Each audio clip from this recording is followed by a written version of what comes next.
and I'm back, and I'm still positive with the beer flu, and not feeling too much better. When you're at home in quarantine, you got all this time on your hands. So I'm actually pretty caught up to date on what we're doing here with computer versus Vegas for college basketball. And I got the pick sheet here. I've got two more games left to go predict. I wanted to just do that on the camera here, so you see what we're doing and how this works. So I got to do Seattle U at home to Utah Valley, and the line is 1.5. Seattle U laying 1.5 to Utah Valley.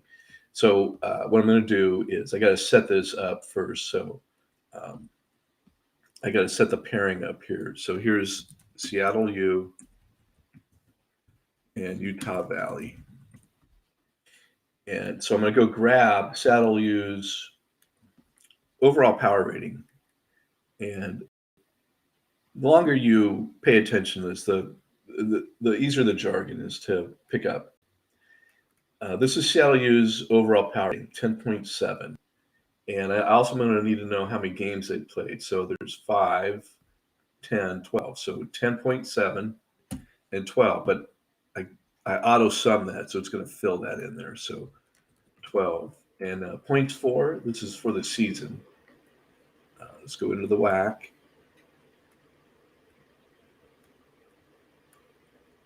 Scroll down here. I'm going to get their points for. I'm going to auto sum that in, and just now I just have to remember 815. So that gets auto summed in 815. Auto sum this little device up here that you click it, and it's going to go grab a value wherever and put it where you clicked it on it, where you clicked on it. So let's go to Utah Valley now. Back into the whack.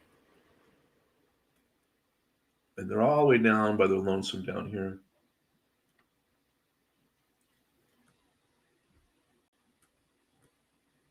Okay, so we're going to have a little change of Rooney here because Utah Valley is the better team. So I always got to put the better team on top. So what we're going to do is I'm going to take Seattle U's numbers that I just got. I'm moving down to this bottom line. Okay, and then I'm going to relabel these. All right. So now let's go get Utah Valley's information.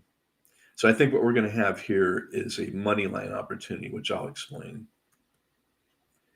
Okay, so 13 games played, 9.57 is their overall power rating. You want that number to be lower. You know, the lower the number, the better.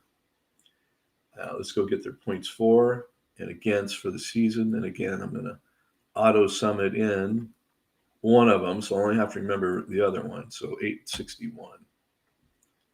861. Okay. So Vegas says, since Seattle U's at home, I'm assuming, Seattle U's favored by 1.5. And we say Utah Valley is going to win on the road by 7. So let's fill this in. So 70 to 63 is going to be the projected score from the computer. We have to flip these now. So this should be Utah Valley on the road and Seattle U is now the home dog. So we take that 1.5 points and we're going to move it up here. And we're saying that Utah Valley is going to win the game. So the underdog is going to win the game. And we have a number of these up here. These are money line opportunities. So anytime that you feel that the underdog is going to win the game, you can play another bet called a money line bet. And that's going to pay you better than 2-1, which is what these straight up bets pay you. So you get $100. You bet $100 on Arkansas. They win and cover. You get $200. Utah Valley, if you know they're the underdog, then let's say it's just 115. So you bet 100 and you get 215 back. But sometimes they're even better than that. Okay, one more to do. Let's do Boise to Nevada. And so Nevada's at home, but Boise is favored by Vegas.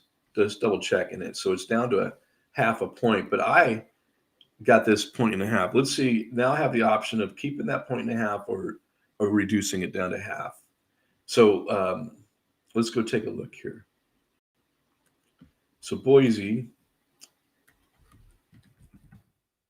and Nevada. So let's go into the Mountain West. Let's get Boise's information.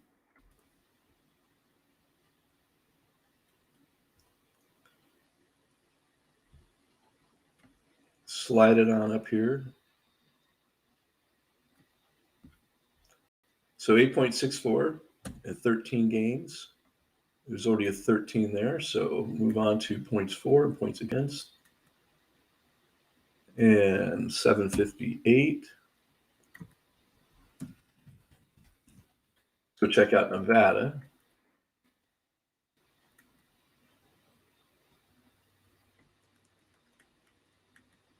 So notice I'm going to grab this number up here, and I'll talk about the reasons why at some point in a later date. But it is important. Now, I don't know how many games they played, so I'm going to remember it down here. So they played 11. So I'm going to take that 834, move it. I don't have to remember it now. So all I have to remember is 840 and 11.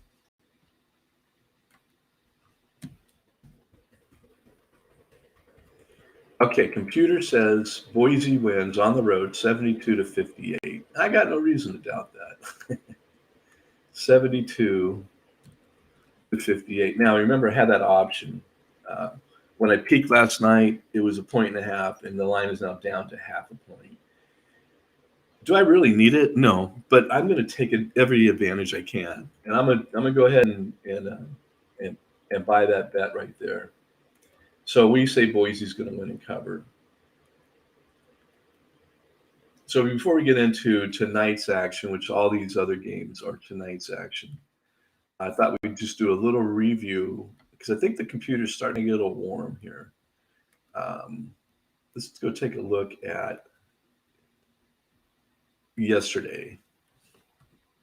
Oops, did I not enter that score? UNLV, and it should say New Mexico.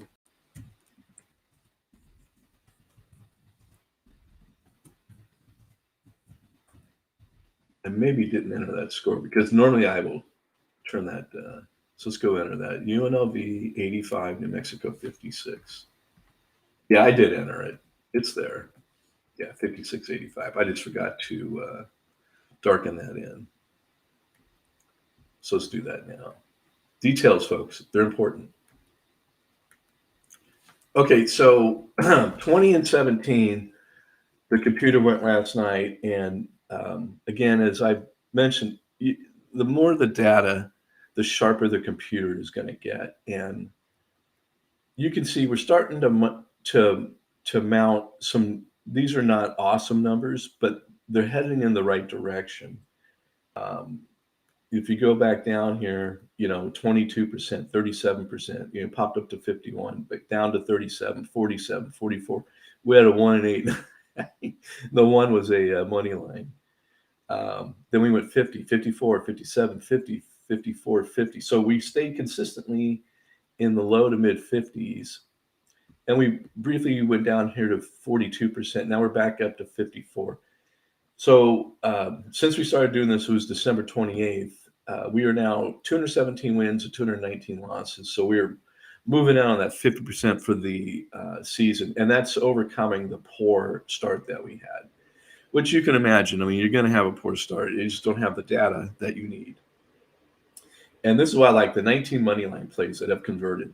Those are really nice to have. Let's see. We had 2 yesterday. Let's go take a look at them.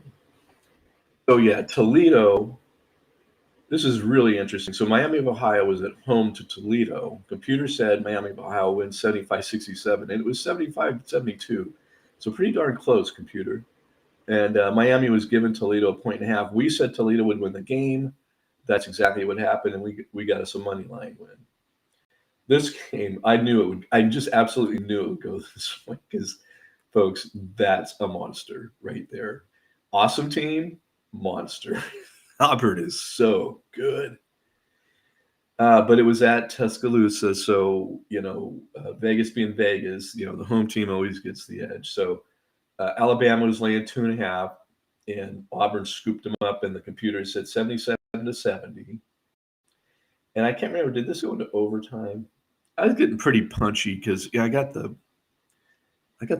CV9 situation going, and I've been on and off some meds, and my memory isn't exactly clear.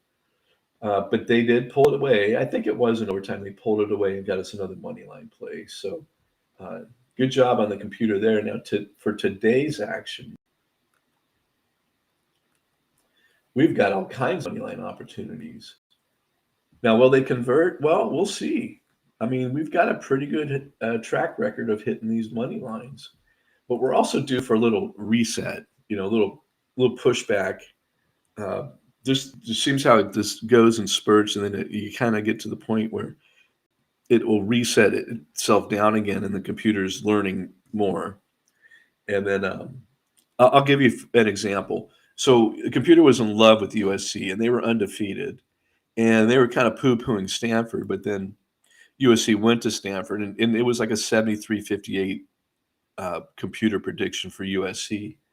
And it was just USC was like number 8 in the nation and undefeated.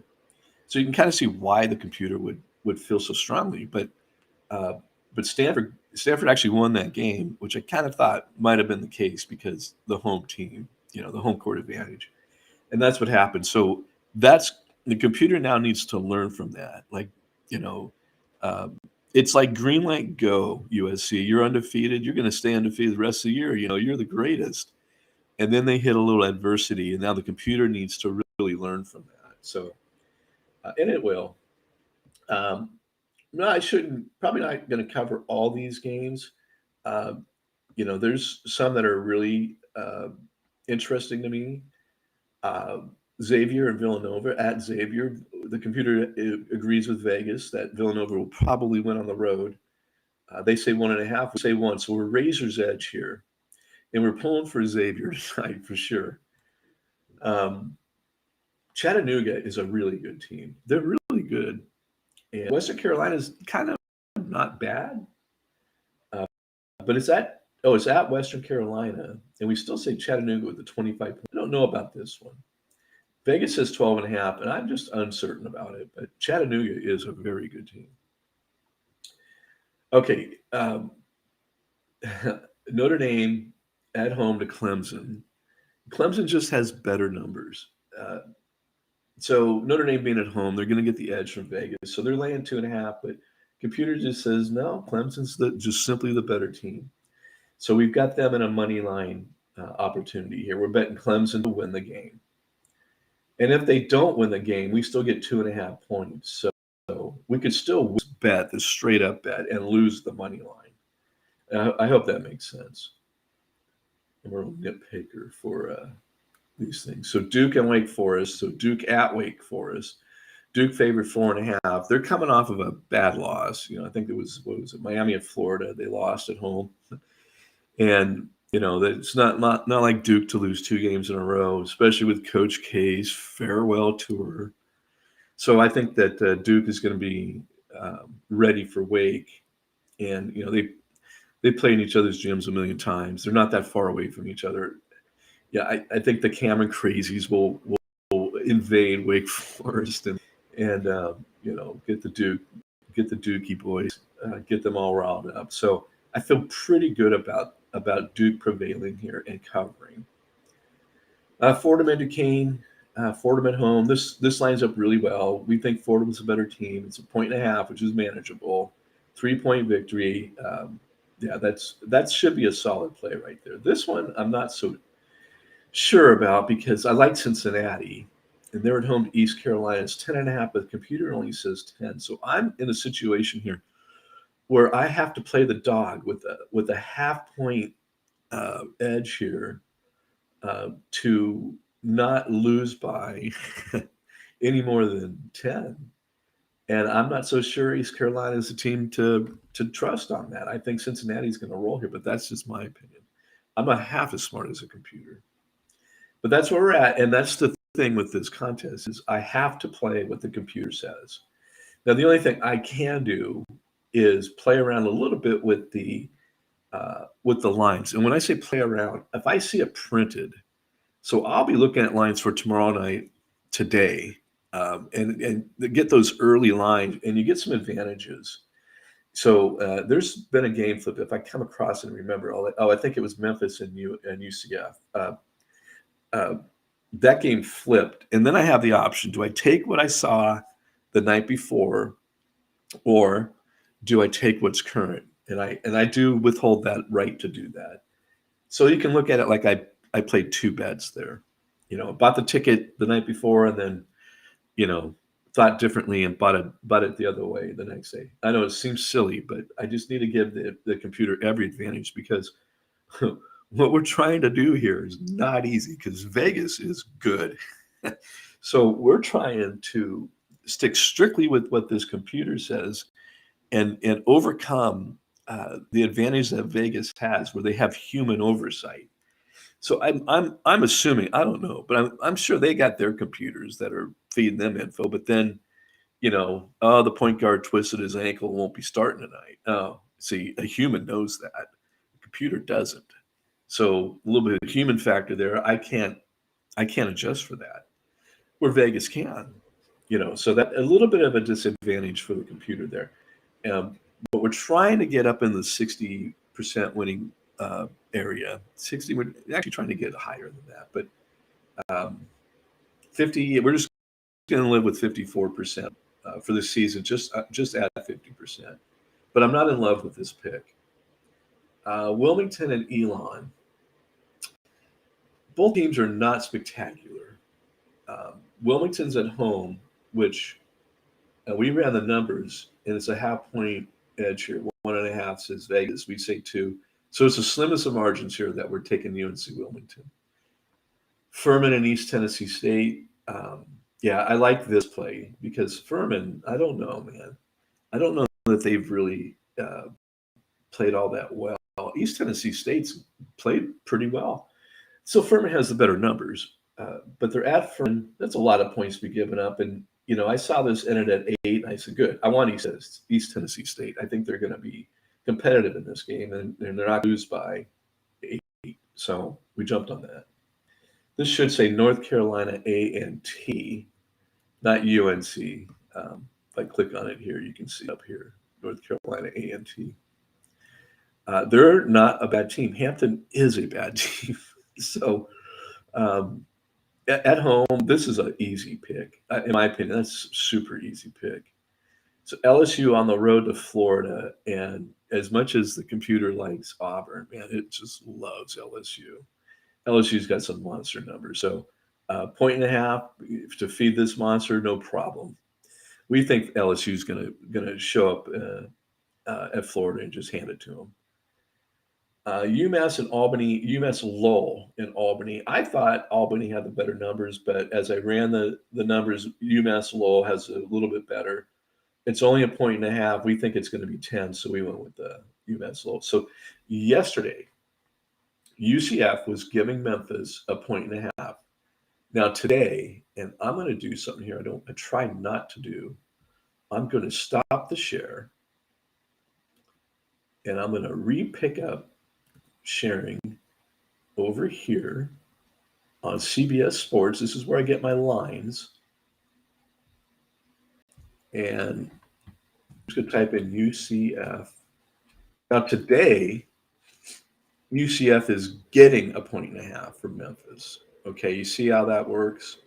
UCF is the home team. When it says plus 1.5, they're saying that the home team is the dog and that they're getting points. So that flipped over to Memphis, getting points last night to now giving points. So let's go back and reshare this again. So stop sharing, and then start sharing again. Now we're going to go back over here. And I'm losing my point as I'm going through this madness. We kept the line from last night. UCF giving Memphis a 1.5. that's just a better advantageous play for us because we think Memphis is going to win the game, even on the road. And Central Florida is a good team, but giving them a point and a half, it makes this a money line play. Why wouldn't I do that? And short of taking screenshots from the night before, which I can do it, man, but just trust me, this was the line last night, and then it flipped. All right. Michigan State at home to Minnesota. Not over the moon about this. Michigan State's so good, but Minnesota's really good too. But Big Ten games are. It seems like there's been some close games, but is Minnesota in the category of Michigan State? I kind of look at them as a monster and as them as like a really super good team, but not a monster. And this seems like this is monster on monster. So I think we're giving Minnesota a little too much credit here. So I don't anticipate this to play out, but we have to take it because that's what the computer said. Gardner Webb and Presbo, just going to let that sit there. Wofford is overrated. I'm telling you right now, Wofford is overrated. And I'm going to talk a little bit about it. We're going to go look at Wofford. And I don't know if your circles, if you're getting, Wofford's really good, good. They can be good, but they've lost 3 in a row. Okay, so lost to Clemson, not bad. Beat a horrible Hampton team by 17. Okay, Georgia Southern, that's a good win. Lost to South Carolina, that's a good team. Beat Georgia, that's a good win. That's a good win. Georgia is, not the program that they were a year or 2 years ago, but it's a good win. Richmond is a good team. That is respectable. Kennesaw, not a good team. They handed it to them. Gardner Webb, they should have beat more than 8 points. Coastal Carolina, okay, respectable, because Coastal's not a bad team. Presbyterian, okay, right. VMI, wait a minute. VMI, not that VMI is bad, but you're Wofford, and you lost at home to VMI by 7.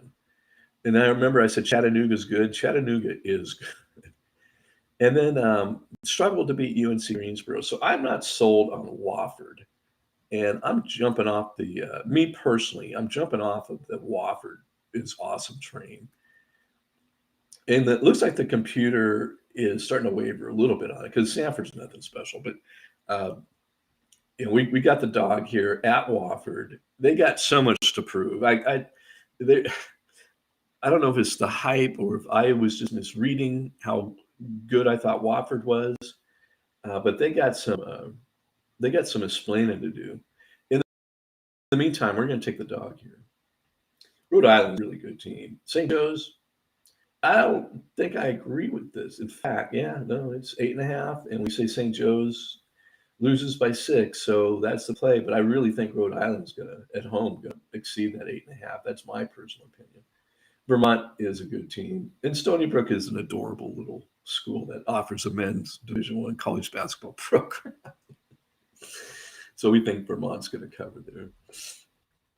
Okay, now we got some money line opportunities coming up. I'm not over the moon about Temple, and they're at Tulsa, and that's a long trip, but the numbers are the numbers. So Tulsa laying 3.5. Tulsa should be laying 3.5 to very many teams. Let me tell you that I'm just not all that impressed with Tulsa. And Temple has been playing well lately. Can they go about halfway across the country into belt buckle land and compete with Tulsa? Yeah, I think so. Will they win? We'll see. I got money on it, so we'll see. Morehead State is a good team, and UT Martin, has flashes of brilliance. And I think that UT Martin is going to be ready to play Morehead, but I really think Morehead's a way better team, and I think they pull that away. Mississippi State and Georgia. If you don't know the story of Georgia, I guess they had a bunch of kids transferred out last year, and I don't know if their program's devastated. They seem to be playing okay, but the SEC is already taking its toll on Georgia. So Mississippi State wins and covers at home. UMBC and NJIT. Another money line opportunity. We have UMBC is a better team. And where is this game played? Can you tell? Neither can I. I don't know where this game is. I think it's at NJIT. I can go look here. I try to cover all the bases here. Yeah, it's in Newark, New Jersey, so I'm assuming that's NJIT, since that's University of Maryland, Baltimore County. So yeah, NJIT is at home, only laying a half a point, which it says Vegas is afraid of UMBC here. Norfolk State and Delaware State, perhaps one of the worst teams in college basketball. High Point and USC Upstate, haven't seen a lot of action from these two because they've had a bunch of games canceled. But what we do have, USC Upstate is at home. We have High Point coming in and beating them by 6 and getting 2.5. So that's another money line opportunity. Bradley, I think, is going to have no problems with Evansville here. Drake and Illinois State, bit surprised. Drake's not bad. Illinois State normally has a better program. This Missouri Valley is so interesting because Northern Iowa is confusing. Loyola Chicago had a hell of a struggle last night with Valparaiso at home. What's going on? And then you got your Indiana State, Missouri State, mediocre, middle of the road, pulling off a win here and a disappointment there. Drake's been pretty solid, but I kind of expect Illinois State to rise up at some point. But right now the computer says Drake is all at 12 points here. SMU, good team over South Florida by a lot. And Vegas seems to think so as well. So we think SMU wins and covers. So back into the Missouri Valley here, just more stuff to think about. So we say Missouri State by 7. The line's 8.5. Southern Illinois has not been bad. They're 8-5. Looking at them here on the far right, and I probably shouldn't even bother looking at the non-conference schedule because I don't even know why they bother playing them. But at Colorado, think about up there in that altitude. They played them. Oh, they won. Northeastern, Northeastern's not a great team. That was a disappointment. Creighton is a great team. They only lost by 2. Alcorn, you should probably beat Alcorn by more than that. Struggled to beat Evansville. Southern Mess is a mess. They're just not good. Tulsa, we talked about, lost by 4 to Tulsa. Southeast Missouri State. Now this is where I think Southern Illinois is, because Southeast Missouri State has some good games, but this margin right here against them, that I think that solidifies where, in my head, I think Southern Illinois is. And folks, this is a good team. San Francisco is a very good team. They're gonna give that West Coast Conference some fits this year, so that's respectable to lose by 12. They shouldn't be grambling by more. And Valparaiso's coming around, but a 3-point victory over Valpo at Valpo. Here's Valparaiso. Look at this got away from. Yeah, okay. So this game must have gone into overtime because it was tight the whole way. And then I checked again after I took my nightly belt of NyQuil PM, and I could have been a little bit loopy. And I'll double check this, but Valpo gave Loyola Chicago all they could handle last night, which is a surprise because Loyola Chicago is a true blue monster.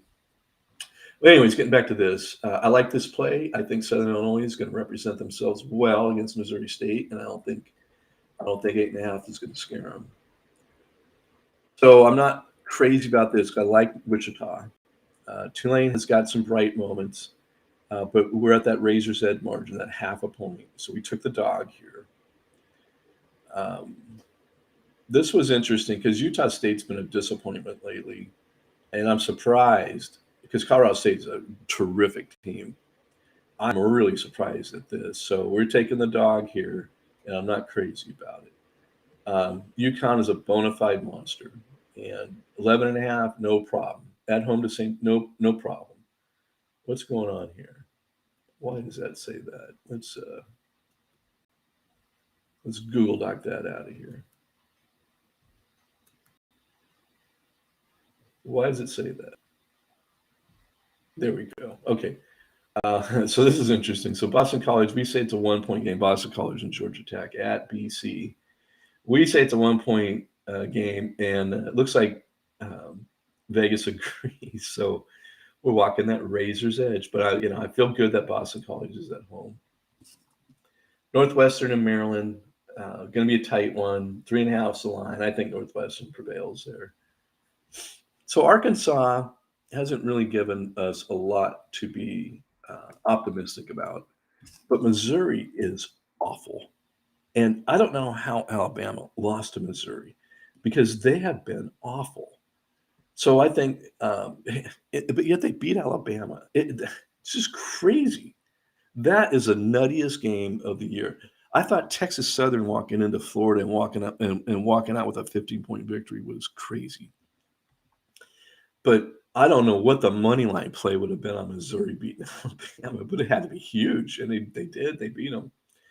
So we're gonna try our luck again with Arkansas. They continue to disappoint us, but yeah, they should beat Missouri by more than 13 and a half.